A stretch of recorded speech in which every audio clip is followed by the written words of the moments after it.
নমস্কার বন্ধুরা, মৌসুমী রান্নাঘরে তোমাদের সবাইকে স্বাগত। আমি আজকে একটা নতুন রেসিপি করতে চলেছি, কচু পাতা ডাল দিয়ে ভাজা।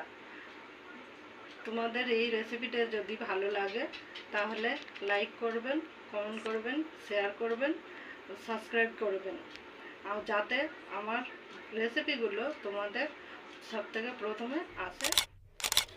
হাই বন্ধুরা, আমি কচু পাতা তুলে এনেছি, এগুলো দিয়ে একটা রেসিপি করব।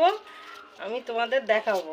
এই কচু পাতাগুলো ধুয়ে কেটে নেব ছোট ছোট করে। আমাদের কচু পাতা করতে লাগবে এই কাঁচা লঙ্কা, যে যেমন ঝাল খাবে, লবণ, হলুদ, লেবু, রসুন, দুটো পেঁয়াজ নিয়েছি, আর মুসুর। কচু পাতাগুলো ধুয়ে কেটে নিয়েছি, ডালটা ধুয়ে নিয়েছি। এবার সিদ্ধ বসিয়ে দেবো।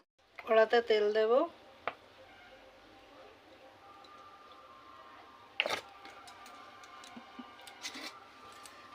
এবার পেঁয়াজ কুচিগুলো দিয়ে দেব, লঙ্কা, পেঁয়াজ কুচি সব দিয়ে দেব।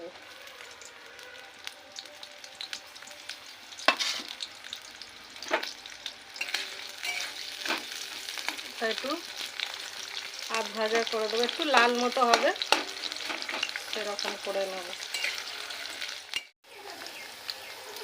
কালো জিরে দিচ্ছি, এটা আপনারা দিতেও পারেন, নাও দিতে পারেন। অল্প একটু কালো জিরে দিচ্ছি। এবার রসুন বাটাটা দেব,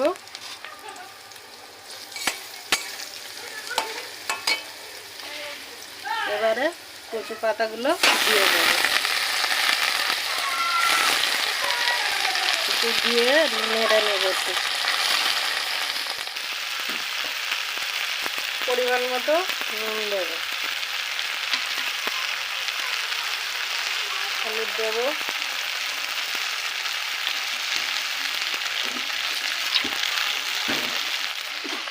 আর একটু সামান্য গুঁড়ো লঙ্কা দেব। নেড়ে নিয়ে তারপরে ডাল সিদ্ধটা দিয়ে দেব। ডাল সিদ্ধটা দিয়ে দেব।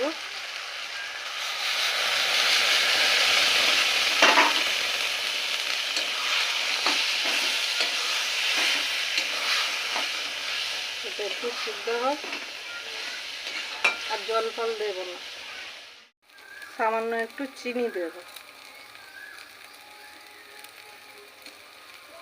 এবারে লেবুর রসটা দিয়ে দেব।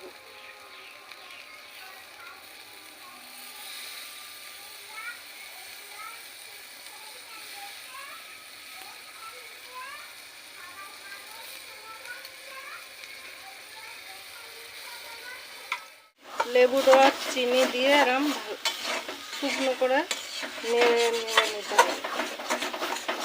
শুকনো হয়ে আসবে, কড়া থেকে ছেড়ে যাবে।